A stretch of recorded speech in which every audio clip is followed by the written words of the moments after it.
കാര്യം, തെരഞ്ഞെടുപ്പ് എന്ന് പറയുന്നത് നമ്മുടെ ജീവന്റെ ആവശ്യമാണ്. ഇവിടെ കേവലം നാസർ ജയിപ്പിക്കുക എന്നുള്ള തെരഞ്ഞെടുപ്പിന്റെ ഉദ്ദേശം. ഈ ജനാധിപത്യ രാജ്യത്ത് നമുക്ക് ജീവിക്കണമെങ്കിൽ നമ്മുടെ അവകാശം തെളിയിക്കുന്നതിന് വേണ്ടിയുള്ള ഒന്നാമത്തെ പ്രക്രിയയാണ് തെരഞ്ഞെടുപ്പ്. ആ തെരഞ്ഞെടുപ്പിൽ ചിലപ്പോൾ ഞാൻ കൊള്ളില്ല, ഞാൻ വോട്ട് ചെയ്യുന്നില്ല എന്ന് മാറി നിൽക്കുന്നവർ നമുക്ക് ജീവിക്കാനുള്ള അവകാശം നിഷേധിക്കുന്നവരാണ്. നമുക്ക് സ്വന്തമായിട്ട് ജീവിക്കാനുള്ള വായുവും വെളിച്ചവും വെള്ളവും ഒക്കെ കിട്ടുന്നത് നിഷേധിക്കപ്പെടാൻ വേണ്ടി അത് നമ്മൾ വിനിയോഗിക്കണം. മറ്റുള്ളവരെ പ്രോത്സാഹിപ്പിക്കപ്പെടണം. ആ കാര്യം വളരെ ശ്രദ്ധാപൂർവ്വം എടുക്കുക. തെരഞ്ഞെടുപ്പില്ലാത്ത ഒരു അവസ്ഥയെപ്പറ്റി നിങ്ങൾ ചിന്തിച്ച് നോക്കൂ. അപ്പോഴാണ് മനസ്സിലാവുള്ളൂ, അയ്യോ, തെരഞ്ഞെടുപ്പില്ലാതിരുന്നാൽ ആഫ്രിക്കയിലെ പോലെ ദാരിദ്ര്യവും മറ്റ് രാജ്യങ്ങളിലെ പോലെ കലാപങ്ങളും സ്ഫോടനങ്ങളും എല്ലാം ഈ തെരഞ്ഞെടുപ്പില്ലാതെ ജനാധിപത്യ ഗവൺമെന്റുകൾ വരാതിരുന്നാൽ ഉണ്ടാവും. ഇന്ത്യയെ സംബന്ധിച്ചിടത്തോളം സ്റ്റേബിളായ രാജ്യമായി മുന്നോട്ട് പോകുന്നത് ഇവിടെ കാലാകാലങ്ങളിൽ തെരഞ്ഞെടുപ്പ് നടക്കുന്നതുകൊണ്ടാണ്. തെരഞ്ഞെടുപ്പ് നടക്കുമ്പോൾ ജനാധിപത്യ പ്രക്രിയ ശക്തിപ്പെടും. അപ്പം നമ്മൾ ഓരോ വീട്ടമ്മമാരും ചിന്തിക്കേണ്ടത് തെരഞ്ഞെടുപ്പ് എന്നുള്ളത് എൻ്റെ ആവശ്യമാണ്, മറ്റാരുടെയും ആവശ്യമല്ല. ഇവിടെ നാസറിൻ്റെ ആവശ്യമല്ല, അല്ലെങ്കിൽ ഇവിടെ കൂടിയിരിക്കുന്ന നേതാക്കന്മാരാണോ. നമുക്കറിയാമല്ലോ, പൗരത്വ പ്രശ്നമൊക്കെ വന്നപ്പോൾ നമ്മൾ വല്ലാതെ വിഷമിച്ചു. അതിനുശേഷം നമുക്ക് ഇത് വന്നു, മഹാമാരി വന്നു, അപ്പോഴും നമ്മൾ വിഷമിച്ചു. അവിടെ നമുക്കൊരു ഗവൺമെൻറ് വ്യവസ്ഥ ഉണ്ടായതുകൊണ്ടാണ് നമ്മളൊക്കെ മരിക്കാതെ ഇപ്പോൾ ഈ പ്രശ്നങ്ങളും ഇതൊക്കെ കാണാൻ നമുക്ക് അങ്ങോട്ടും ഇങ്ങോട്ടും കാണാനുള്ള അവസരം ഉണ്ടായി.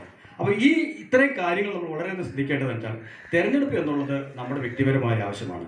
അതിൽ പങ്കെടുക്കുക എന്നുള്ളത് നമ്മുടെ ധർമ്മമാണ്. ആളുടെ സമ്മർദ്ദത്തിന് വഴിയല്ല വോട്ട് ചെയ്യേണ്ടത്. നമ്മുടെ ധർമ്മം നമ്മൾ നിർവഹിക്കണം. അങ്ങനെ ധർമ്മം നിർവഹിക്കുമ്പോൾ നമ്മൾ ആർക്ക് വോട്ട് ചെയ്യണം എന്നുള്ളത് നമ്മുടെ ചിന്തയാണ്. ഇന്ന് ഹൈക്കോടതി പറഞ്ഞിരിക്കുന്നത് ഏതെങ്കിലും ഒരു രാഷ്ട്രീയ പാർട്ടിയിൽ നിന്ന് ജയിച്ചിട്ട് കൂറുമാറുന്ന വ്യവസ്ഥ പാടില്ല, തെറ്റാണെന്ന് ഹൈക്കോടതി ഇന്ന് പറഞ്ഞിട്ടുണ്ട്. അത് നമ്മുടെ മനോരമ പത്രത്തിൻ്റെ ഫ്രണ്ട് പേജിൽ വലത്തേ മൂലയ്ക്ക് താഴെ അറ്റത്ത് വളരെ വ്യക്തമായി പറഞ്ഞിട്ടുണ്ട്. അതായത് ഏത് രാഷ്ട്രീയ പാർട്ടിയിൽ നിന്ന് പ്രവർത്തിക്കുന്നോ അവർ ആ രാഷ്ട്രീയ പാർട്ടിക്ക് വേണ്ടി അന്തിമമായി പ്രവർത്തിക്കണം, അല്ലെങ്കിൽ അത് തെറ്റാണ് എന്ന് ഈ ഹൈക്കോടതി വ്യക്തമാക്കിയിട്ടുണ്ട്. പിന്നെ ഞാൻ കൂടുതലൊന്നും പറഞ്ഞില്ല. കണ്ടത് ചെറിയ ചെറിയ കാര്യങ്ങളുള്ളൂ. ഇവിടെ നമ്മൾ ഈ നാസറെ വന്നു കഴിഞ്ഞിട്ട് ഒരു പൂ നമ്മൾ അവരോട് ചോദിച്ചു. അപ്പോൾ അദ്ദേഹം ഒരു പൂങ്കാവനം തന്നെ നമുക്ക് തന്നു. അതാണ് ഏറ്റവും യാഥാർത്ഥ്യം. അവിടെ ആ റോഡ്, എൻ്റെയൊക്കെ വീടിൻ്റെ മുമ്പിൽ ഇനി എന്താ ചെയ്യാനില്ല, ഒന്നുമില്ല. ആദ്യം റോഡ് കുത്തിപ്പൊളിഞ്ഞ് കിടക്കുമായിരുന്നു, അത് കഴിഞ്ഞ് അത് നന്നാക്കി തന്നു. ഇനി എന്തെങ്കിലും ചോദിക്കാൻ വേണ്ടേ? ഒന്നുമില്ല. അപ്പോഴാണ് നമ്മുടെ ഈ വഴിവിളക്കിൻ്റെ കാര്യം ചോദിച്ചത്.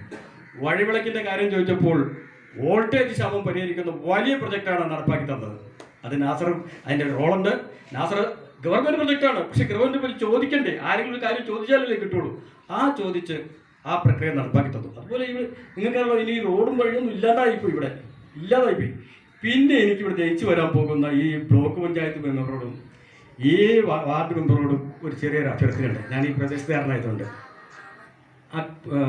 പുന്നോപ്പടിയിലെ അക്കുടത്തിൽ നിന്ന് ഒരു ലിഫ്റ്റ് ഇറിഗേഷൻ സ്ഥാപിച്ച് ഈ ആച്ചേരിപ്പുറ്റേക്ക് കൊണ്ടുവന്ന് വെള്ളം ചാടിക്കുന്ന ഒരു പ്രക്രിയ ഉണ്ടായാൽ നമ്മുടെ ഇവിടെ വേനയ്ക്കും വർഷത്തിനും എപ്പോഴും വെള്ളം ഉണ്ടാവും.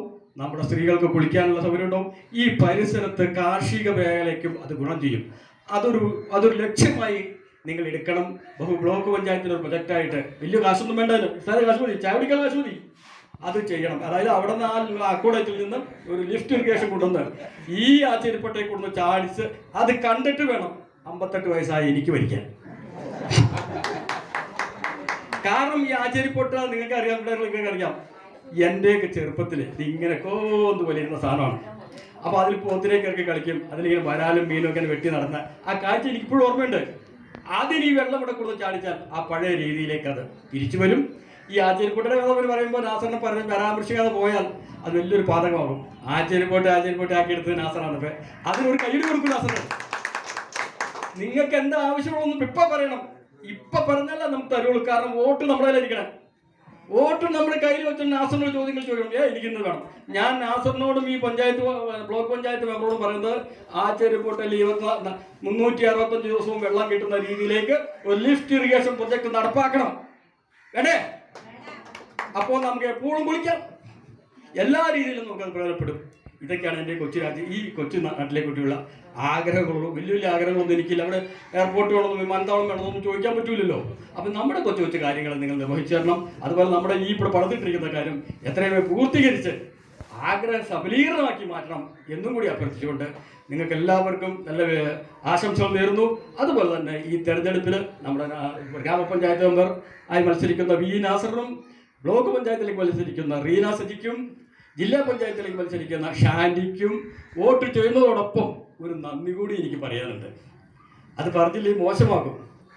ഈ കഴിഞ്ഞ 5 വർഷം നമ്മളെ ഉപദ്രവിക്കാതെ സ്നേഹിച്ച നൂർജഹാൻ നാസറിനെ അനുമോദിക്കാൻ കൂടി ഞാൻ ഈ അവസരം വിനിയോഗിക്കുകയാണ്. ആർക്കെങ്കിലും നൂർജഹാൻ നാസറിൽ നിന്നൊരു ഒരു എതിർപ്പുണ്ടായിട്ടുണ്ടോ? ഒരു പരാതി ഉണ്ടായിട്ടുണ്ടോ? ഇല്ല.